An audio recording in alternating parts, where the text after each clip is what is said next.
Do you believe in forgiving or forgetting?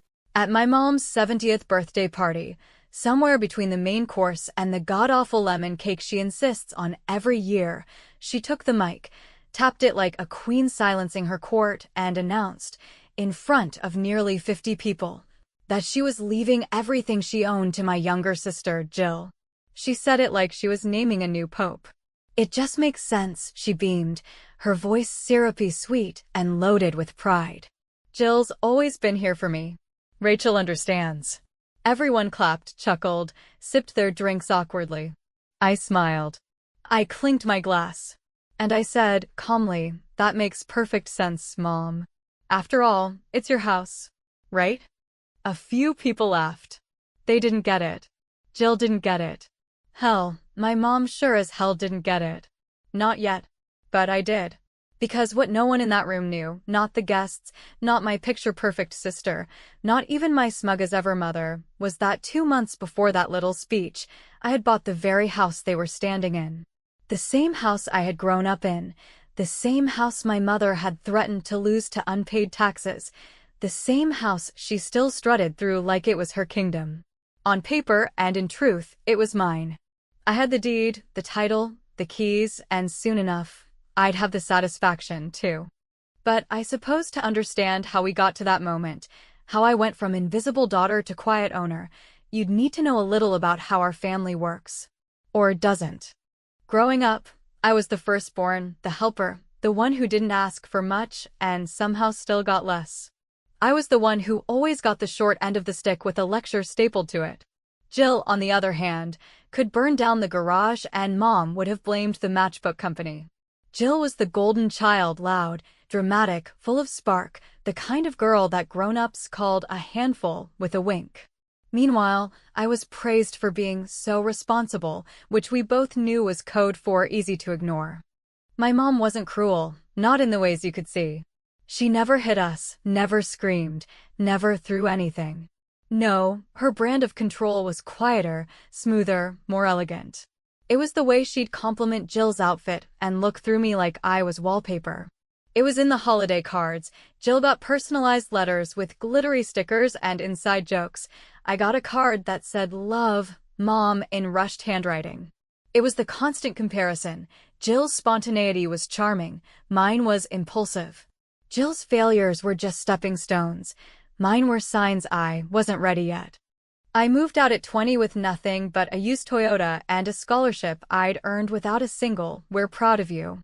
Paid my way through college, built a marketing career from scratch, married and divorced a man who, in hindsight, only married me because I made his life easier. I never needed help. I never asked for much. I knew better. But last winter, things shifted. My mom called me one Tuesday morning, which, for her, was as rare as snow in Miami, and she sounded genuinely panicked. Said she'd misplaced a few things, that the taxes got confusing, and that the house might be at risk. She didn't ask for money, not directly. That's not her style. She just started dropping hints about condos for seniors, and how Jill's already so busy, poor thing. I listened, nodded, and told her I'd look into it. What I didn't tell her was that I knew exactly what had happened. I'd already seen the public notice online. The city had filed a lien for unpaid property taxes. The house, our childhood home, the one she always said would go to the girls, was up for auction within 60 days. She hadn't told anyone. Not even Jill. So I made a decision. Not out of love, not out of charity, but because I saw a chance to rewrite the script. I called my lawyer, moved some savings, and quietly bought the house through a holding company. Paid off the lien. Cleaned it up. All perfectly legal. My name wouldn't appear directly. I knew how appearances mattered to Barbara Carter, but the keys, the mortgage, the ownership, all mine. I figured she'd figure it out eventually. But she didn't. She just kept living there like the queen of the hill, hosting her bridge nights, planting those ridiculous rose bushes Jill never watered, and calling me only when she needed a ride to the airport or a tech issue solved. And every time I visited, I'd notice how comfortable she seemed, like nothing had changed. She even started hinting at updating her will, always with a sigh and a glance toward Jill, who now lived in a guest house behind the garage for convenience. Then, 3 weeks before the birthday party, I stopped by to drop off some tax documents she needed to sign, part of the ongoing disguise I was maintaining as her ever-helpful daughter. She wasn't home. I let myself in. The place smelled like vanilla candles and regret. On the kitchen table, buried under a pile of catalogs and expired coupons, was a manila envelope labeled estate planning. Now, I'm not proud of what I did next. But I'm also not sorry. I opened it. Inside was a draft of her will. And just like that, in neat, smug legalese, it spelled it all out. I, Barbara Carter, hereby leave my estate, including my personal assets, to my daughter Jill Carter. My eldest, Rachel Carter, is sufficiently independent and requires no further financial provision. I stood there for a long time, reading that sentence over and over, like it might change. Like it might start to make sense. It didn't. But it did confirm something I'd suspected all my life. No matter how much I gave, how little I asked for, how hard I worked to stay in this family's good graces, I was never really going to be enough. But the thing is, that kind of clarity, that kind of betrayal, it doesn't break you. It crystallizes you. I didn't cry. I didn't call her. I didn't slam any doors. I just put the papers back where I found them, walked outside, sat in my car, and stared at the house I owned, the house she thought still belonged to her. And I started to think. I thought about how many holidays I spent sitting at the edge of family photos. How many of Jill's messes I'd helped clean up just to earn crumbs of approval. I thought about what it would feel like to finally stop trying. To finally let them all see the version of me they never imagined existed. And that's when the idea started to form, slow, sweet, satisfying. I wasn't going to argue. I wasn't going to beg. I wasn't going to explain. I was going to wait. Watch. Let her dig her own grave with a crystal spoon. And when the moment came, when the birthday candles were lit and the mic was in her hand, I was going to smile and let the truth start simmering just beneath the surface. And she'd never see it coming. Not until it was far too late. I have come to believe that there are two types of daughters in this world. The ones whose names are whispered with reverence and exaggerated fondness at every family gathering, and the ones who are simply expected to show up, clean up, keep quiet, and somehow still be grateful for a seat at the table they weren't invited to set. And for as long as I can remember, I have belonged to the second group, the shadow category, the placeholder for a role no one really wanted to cast. It's funny in a cruel way how that imbalance starts early in the smallest, most innocuous details, like how Jill would get praised for drawing stick figures while my science fair projects got a perfunctory, "That's nice, honey."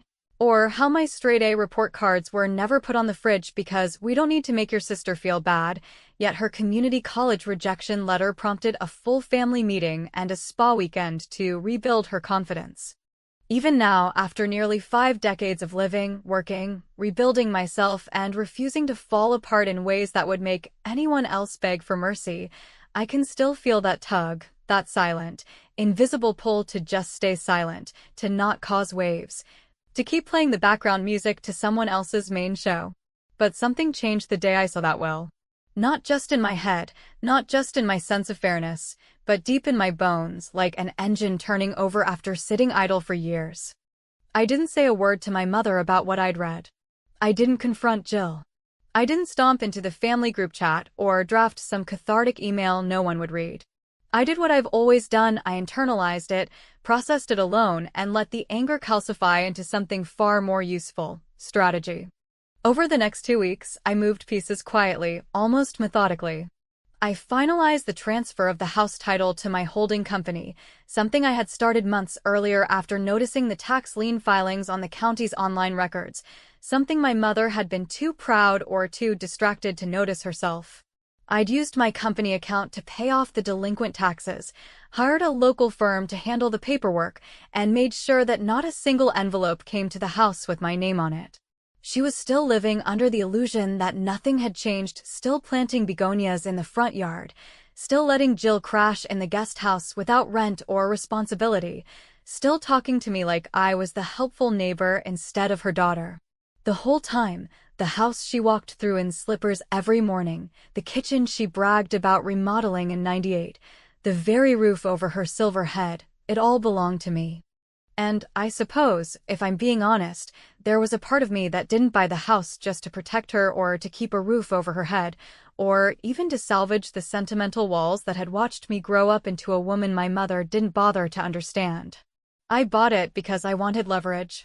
I wanted the ability to do something, anything, when the time inevitably came that she would prove, once again, that Jill was the only daughter that mattered. That time came sooner than I expected. About 10 days before the birthday party, my sister sent out a group text, the kind she loves to broadcast, complete with exclamation points and passive-aggressive cheer. It read, "Hey everyone. Big party for Mom's 70th is almost here. Don't miss it, we've got a surprise planned and it's gonna be beautiful." I stared at my phone for a long while, letting the words sit there like something spoiled in the back of the fridge. A surprise. I knew Jill's version of surprise usually involved uncomfortable attention, emotionally manipulative theatrics, or, worst case, public shaming thinly veiled as sentimentality. I scrolled up to earlier messages in the thread, and sure enough, every logistical detail had Jill's fingerprints all over it: the catering, the invitations, even the damn napkin colors. She had turned our mother's 70th birthday into her own little Broadway production, and we were all expected to play our assigned parts. I didn't respond to the text. I didn't need to. My presence had already been assumed, and silence, in my family, was as good as a yes, especially when coming from me. But behind the quiet, my mind was racing. I didn't know what the surprise was, but I had a hunch. Jill never did anything without calculating the spotlight angle, and if Mom was as complicit as usual, this would be some grand gesture meant to further enshrine her as the family savior. Maybe it would be a speech, maybe a slideshow, maybe a framed document declaring Jill the worthy heir to our mother's kingdom of secondhand china and passive-aggressive guilt. Either way, I knew one thing for sure: they wouldn't see me coming. And yet, despite all the quiet planning, the paperwork, the signatures, the legal filings, there was still a strange ache in the pit of my stomach. Not quite regret, not quite fear, something deeper and harder to name. I thought about the way my mother had always introduced us to her friends. "This is Jill, my youngest, the artist, the firecracker. And this is Rachel, my rock." But what she meant by rock wasn't strength. It was weight. It was immobility. It was a presence that she could lean on but never quite lift up. That night, I sat alone in my apartment with a glass of wine, my cat curled at my feet, and a stack of old photo albums I hadn't touched in years. I flipped through the pages slowly, watching the images of my childhood pass by like ghosts in reverse. There we were on a family camping trip, Jill in a princess costume, despite being knee-deep in mud, and me setting up the tent alone while Dad took the picture. There we were at my high school graduation, Jill with front row seats and balloons, me scanning the crowd for a familiar face that never showed. Memory after memory reinforced what I already knew. I had always been the one who was expected to be okay. And because I never broke down, they never looked closer. Until now. Now, the balance was shifting. Now, I had the cards. And soon, they would know what it felt like to be on the outside looking in, to feel the quiet weight of decisions already made without them, just like I had for so many years. So I circled the date on my calendar in red ink.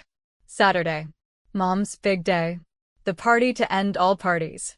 I would wear something tasteful, bring a bottle of wine I didn't plan to share, and watch as the show unfolded. I wouldn't say much. I never needed to. That was always the mistake they made. Assuming silence meant weakness, assuming composure meant consent. But they were about to learn that the quiet one, the one they never worried about, the one they dismissed with platitudes and left out of the real decisions, had finally stopped waiting for a place at the table. And this time, she brought the damn blueprints to build her own.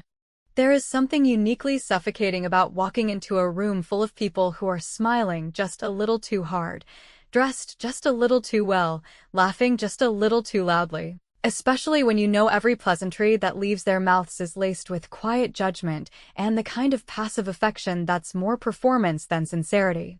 And as I walked into my mother's 70th birthday party, an event so meticulously curated by my sister it could have passed for a gala, I felt, more than ever before, like I was walking onto a stage where my role had already been written for me without permission, without rehearsal, and without the slightest regard for whether I still wanted to be part of the production. The house looked stunning, admittedly. Soft lights strung from the trees, white linens stretched across rented tables, catered trays of finger foods laid out with obsessive symmetry, and that ridiculous jazz playlist my mother loves humming in the background like an elevator's worth of good intentions. Jill was already flitting around in a sequined champagne-colored dress, of course it had sequins, greeting guests with a cocktail in one hand and the practiced ease of a woman who had never, not once in her life, been told she wasn't the star of the show. I stood there for a moment, just inside the threshold, absorbing it all, the familiar walls now dressed up to pretend they belonged to someone refined, someone who curated instead of clung. The irony was almost poetic, because every inch of this house, from the worn hardwood floors to the stubborn plumbing to the brick fireplace that never quite worked right, now legally belonged to me. And not a single soul in the room knew it. They toasted, posed for pictures, leaned on the counters and spilled wine on the rugs, all under the illusion that this was still Barbara Carter's castle, that she had reigned and would continue to reign from this suburban palace until her final curtain call. It would have been funny if it hadn't been so damn tragic.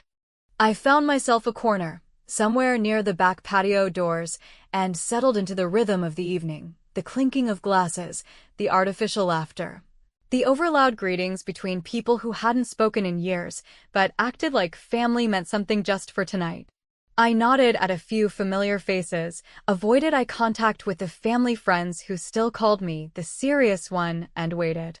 Because I knew, without any doubt, that something was coming. Jill's surprise was never subtle. She didn't do subtle. She did spectacle, declarations, emotional overtures dressed up as generosity.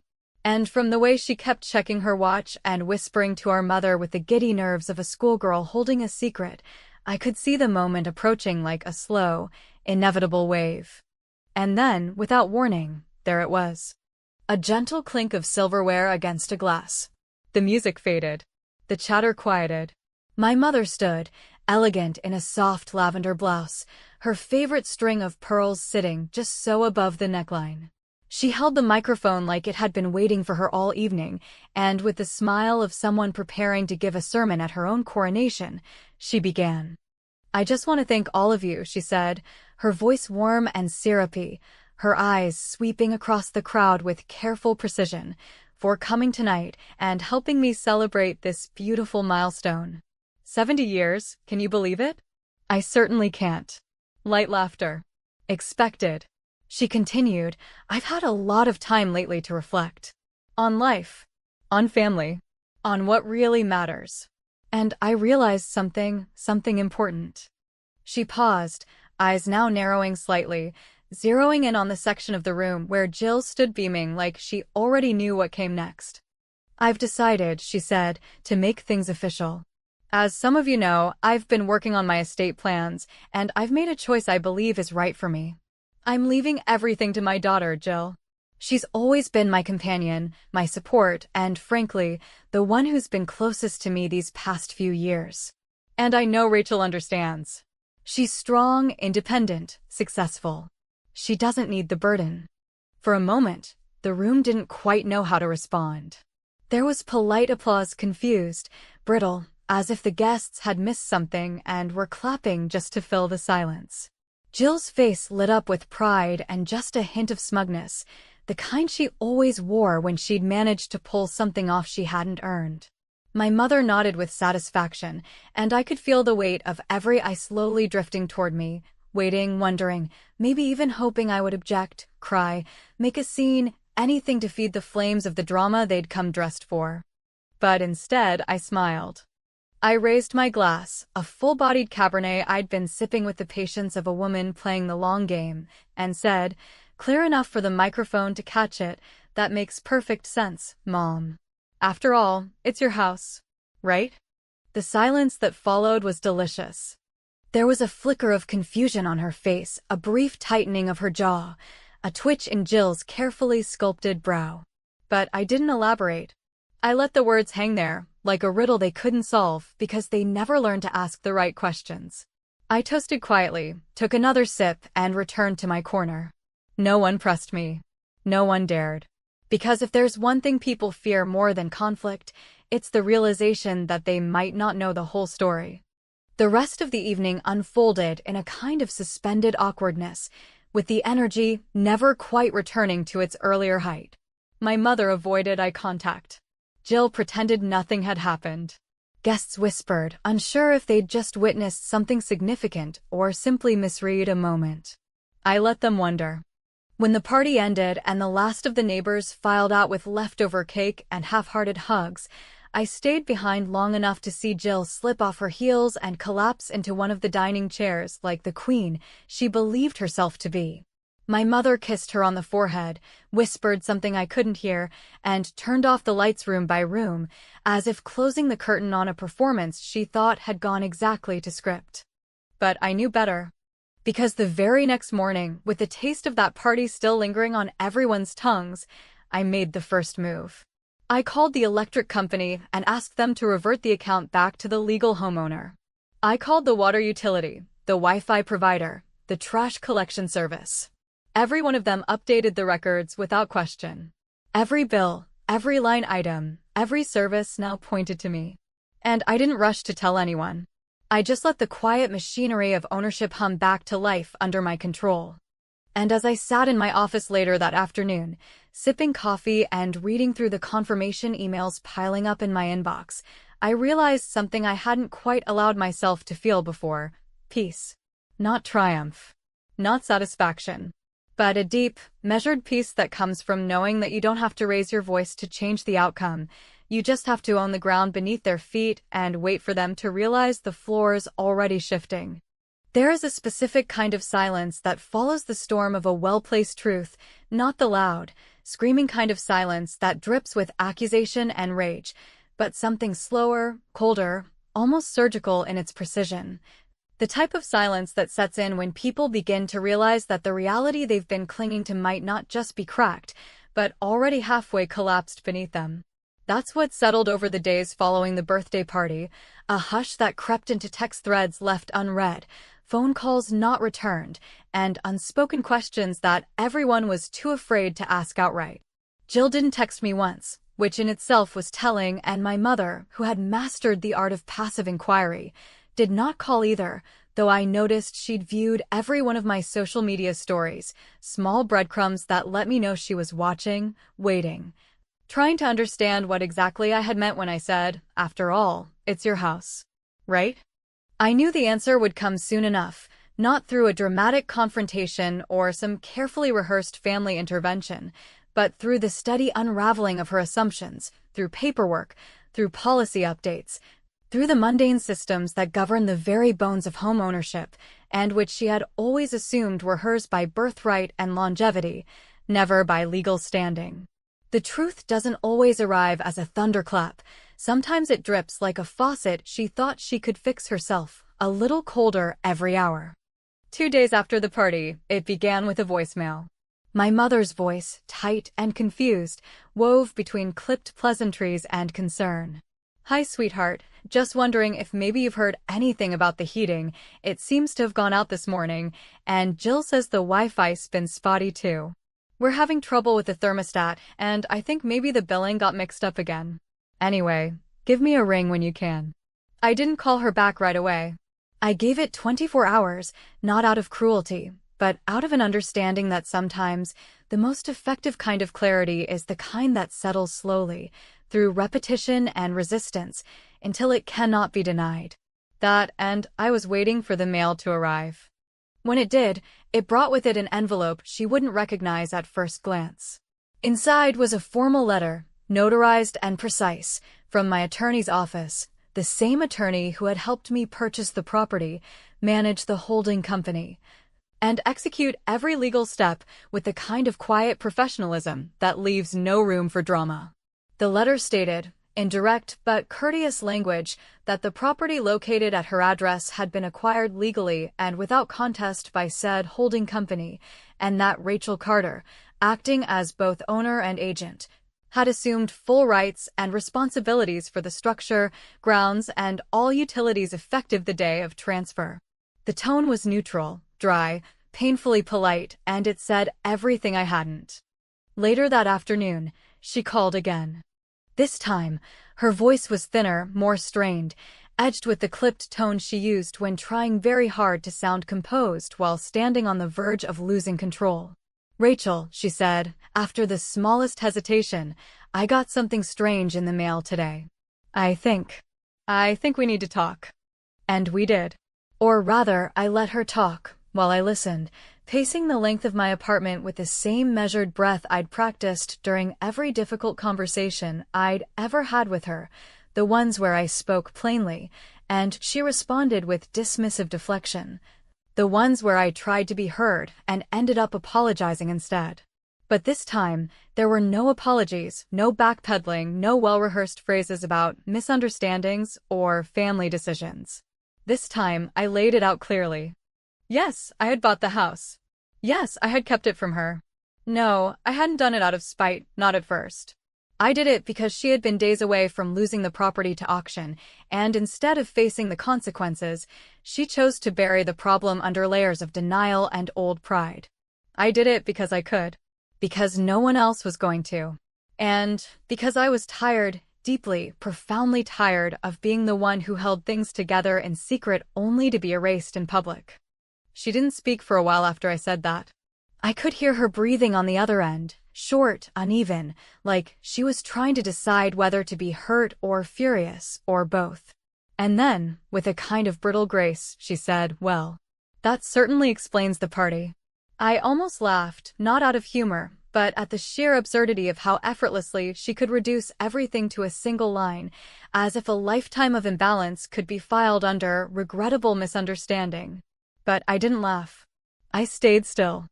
She asked me what I planned to do, what this meant for all of us, her words carefully chosen, clearly aimed at Jill, who by now must have been pacing around in the background, listening with that wide-eyed panic she always wore when the walls started closing in. I told her she had 60 days. That I wasn't throwing her out immediately, but that the house was mine now and that if she wanted to continue living there, we'd need to draw up something formal. A lease.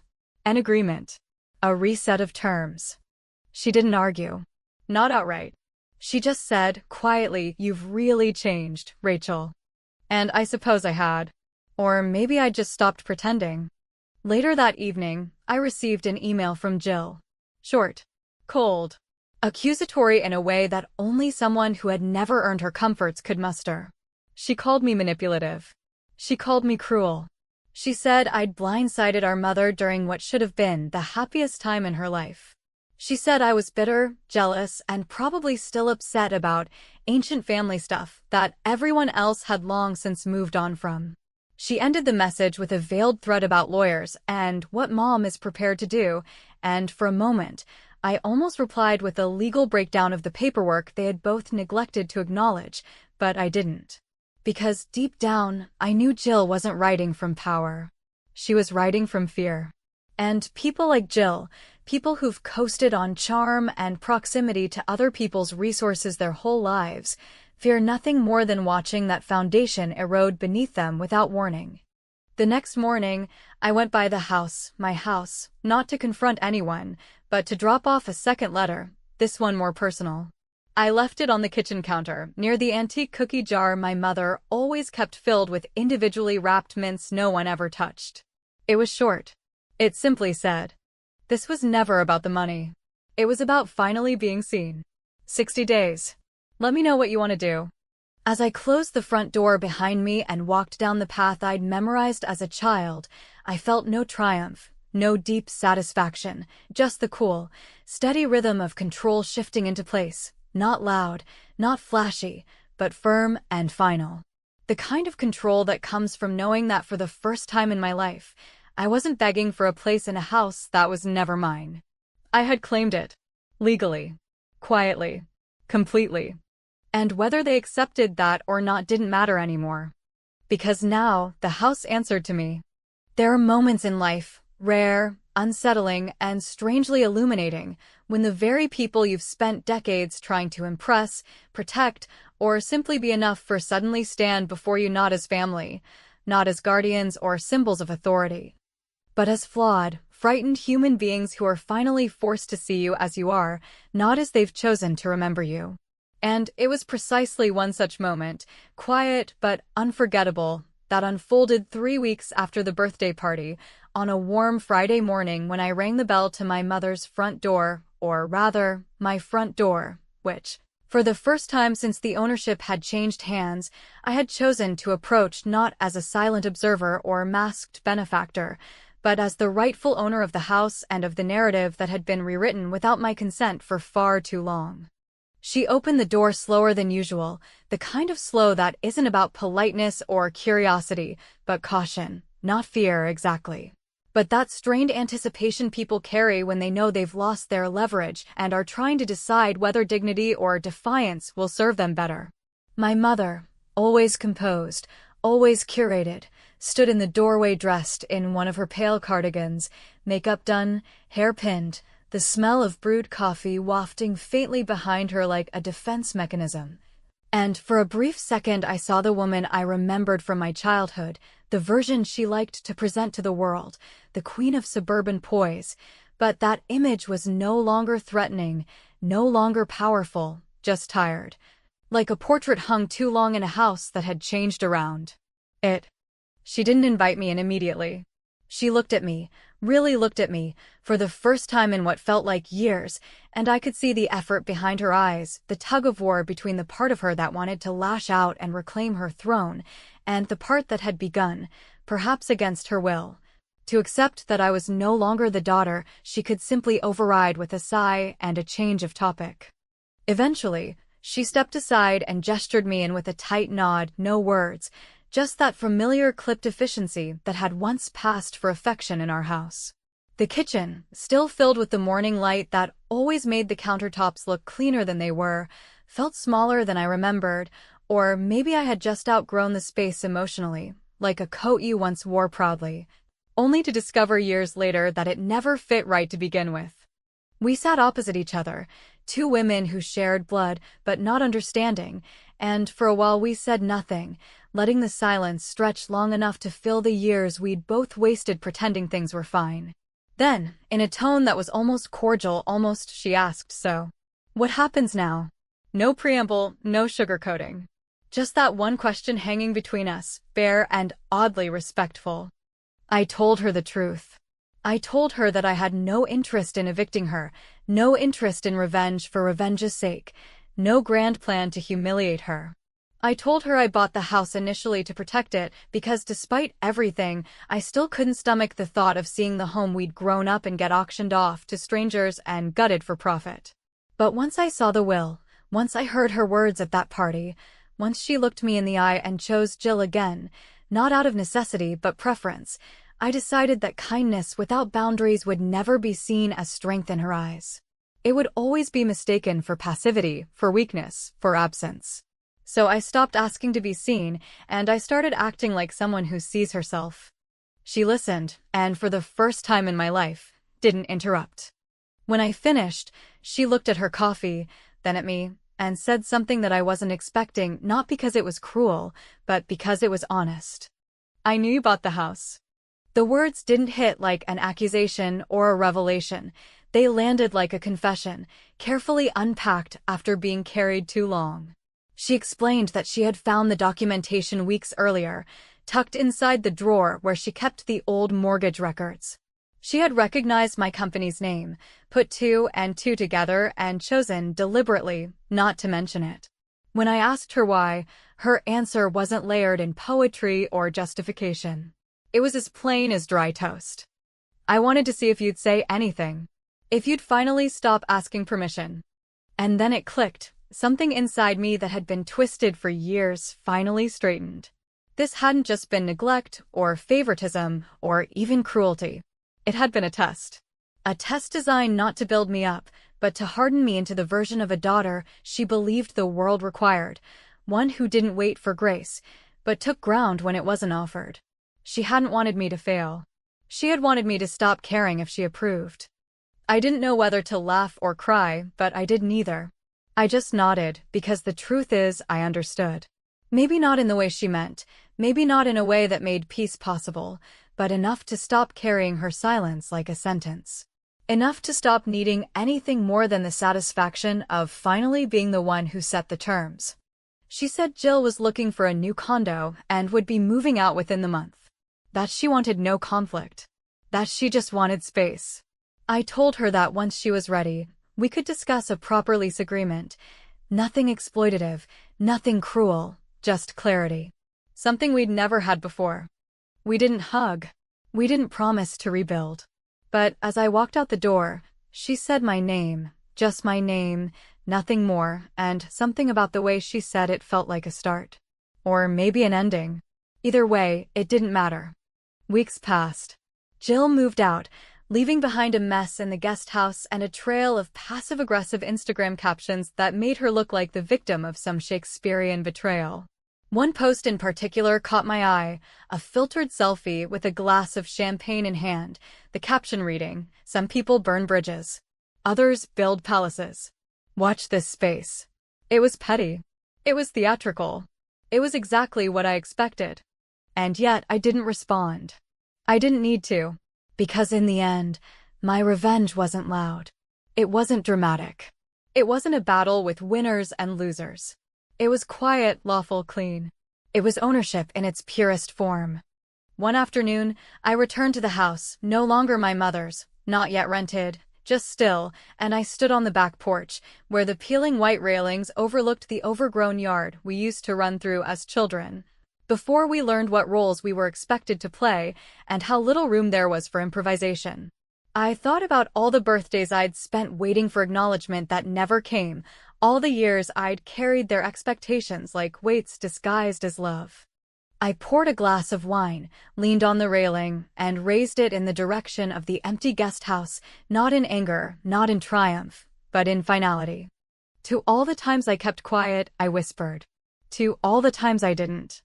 Because in the end, it wasn't about proving I was worthy. It was about proving I never needed their permission in the first place. And maybe, just maybe, that was the cruelest truth of all.